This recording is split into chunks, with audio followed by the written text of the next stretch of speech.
رسوله الكريم أما بعد قال سبحانه وتعالى من عمل صالحا من ذكر أو أنثى فلنحيينه حياة طيبة ولنجزينهم أجرهم بأحسن ما كانوا يعملون صدق الله العظيم. زما ډیرو قدرمنو عزتمندو مؤمنان، الله جل جلاله د هغه بندگانو ذکر کوي، ترغیب ورکوي چې هغه مؤمنان دي او د عمل صالح کوي. الله جل جلاله فرمایي من عمل صالحا، چې څوک عمل کوي نیک. علما فرمایي چې من عام دی، مذکر وي، مؤنث وي، سړی وي، ښځه وي. وروسته تفسیر الله خپله کوي من ذکر او انثى، که دا نیک عمل کوونکی، عمل صالح کوونکی سړی وي یا ښځه وي. فلنحيينه حیاة طیبه، رب کریم فرمایي چې موږ به دیتا د دې نیکو اعمالو په بدله کې ښایسته او بهترینه زندګي ورکړو. حیاة طیبه هغه ژوند چې هغه ډېر مبارک ژوند دی، ښکلی ژوند دی، ښایسته ژوند دی. ولنجزینهم، رب کریم دوباره فرمایي چې موږ به دې له بدلې ورکړو باحسن ما كانوا يعملون، په ډېر اعلی او بهترین د هغه اعمالو کې چې دوی کړي دي. دوی چې کوم عمل کړي د هغې نه به موږ دې ته چې کومې صلې بدلې ورکوو، هغه به ډېرې اعلی وي، ډېرې بهترینې به وي. ګوره دلته الله تعالی احسن لفظ ذکر کړی دی. حسن ښایسته ته ویلی شي په عربۍ کې، او احسن اسم تفضیل دی، ډېر اعلی، ډېر ښایسته چې د هغې نه ښایسته نه وي. څنګه چې الله تعالی د انسان په پیدایش کې وایي لقد خلقنا الانسان فی احسن تقویم، الله تعالی موږ انسان پیدا کړی په ډېر اعلی او بهترین او ښکلي انداز کې. دغه مؤمن مسلمان چې کله نیک عمل کوي، الله تعالی به دغه مؤمن ته د نیکو اعمالو ډېره بهترینه زندګي ورکړي.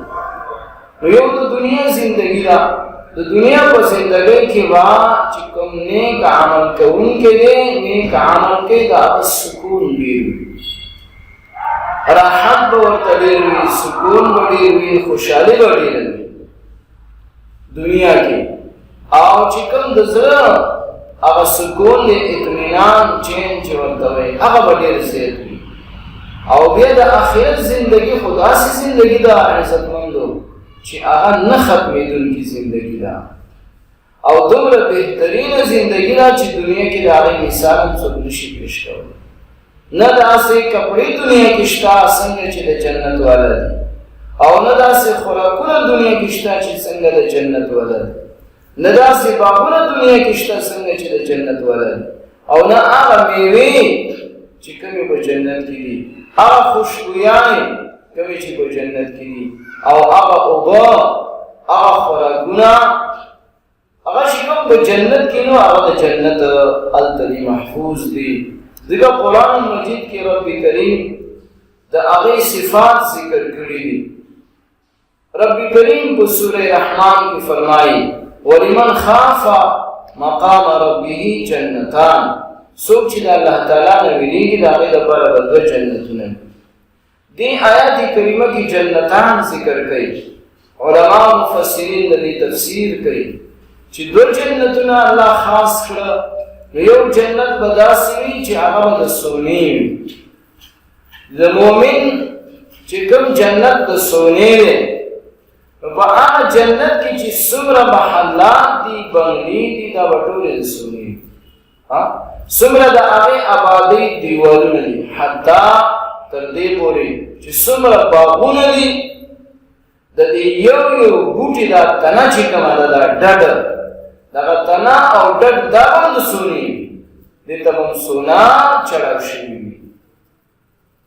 سړی حیران شي ټوله دنیا کې، که د دنیا دا ټول بادشاهان را جمع شي او د هغې خزانې را جمع شي، نو تر دې ټیمه اوسه پورې چېرته چا د سونې یو دیوال قدرې نه دی کړی. نو معززو دا ټوله عمارت، ټوله آبادي دا به د سونې نه وي. دویم جنت چې کوم دی هغه د چندي د هغې جنت چې څومره آبادي ده، څومره د هغې عمارات دي، څومره په هغې کې چې کوم دی کمرې دي او د هغې لاندې چته او بره چته ځمکې والا لاندې فرش نه ټول به چندي، حتی چې په هغې کې څومره باغونه دي د دې هرې بوټي دا تنه او ډډ چې کوم دی دا به هم د چندي نه جوړ. دې ته سړی حیران شي. الله جل جلاله د مؤمن ته داسې زندګي تیاره کړې ده چې هغه نه ختمېدونکې زندګي ده همیشه. هلته د مؤمن بدن ده همیشه، هلته ځواني همیشه، هلته حیات او ژوند همیشه، هلته چې کوم دی خوشحالي همیشه، هلته راحت او سکون همیشه، او چې کوم نعمتونه دي هغه همیشه، کوم باغونه چې دي همیشه زده کوي. یو مؤمن په زړه کې به راشي چې کاش دغه انګور ما خوړی خو چې زه وچت شوی نه وې. نو سورې رحمان کې الله تعالی فرمایي وجنى الجنتین دان، د جنت هغه میوې چې دا به دې ته راښکته شي، اټومیټک دی به ناست وي او ډایرکټ به دې ته د انګورو چې کوم دی هغه چې کوم وږی دی هغه به راشي، دی به د هغې نه خوراک وکړي، انګور به ښه ډېر وخوري، صفا مزېدار، واپس کې به دا څنګه خپل ځای ته لاړه شي. او چې هلته ځي دا خپل ځای ته رسېدو سره به د انګور ټولوي.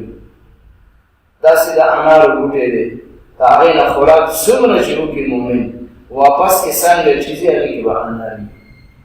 کوم یو فروټ میوه چې ته راواخلې دنیا کې کومه ده، الله جل جلاله فرمایي چې موږ به دې ته فروټ او میوې دا په مثل د دنیا راوړو. دا څنګه؟ دا ځکه معزز وکړو چې ته اوس دنیا کې مونږ یو میوه لیدلې نه وي، نه مو د هغې رنګ لیدلی وي، نه مو د هغه شکل لیدلی وي، نو مونږ یې پېژنو نه.